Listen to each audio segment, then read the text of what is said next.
Welcome to the New York Historical Society's virtual exhibit of colonist citizens' constitutions.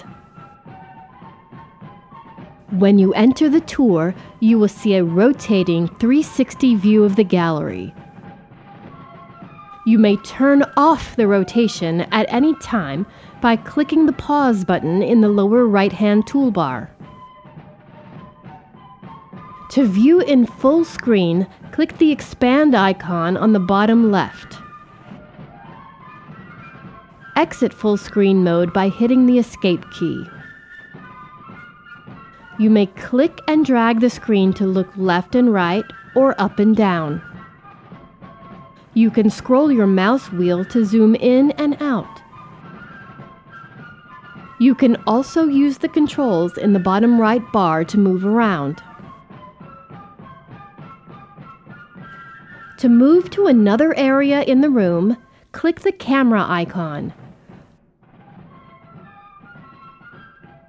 Or choose from the thumbnails at the top of the screen. To read the captions on the walls, click the red I button. Click anywhere on the caption image to close it. Click on a display case to view the items inside. This will open a special viewer window. Here, you can zoom in close with your mouse wheel and drag the screen to move the item. Or you can use the controls in the bottom toolbar.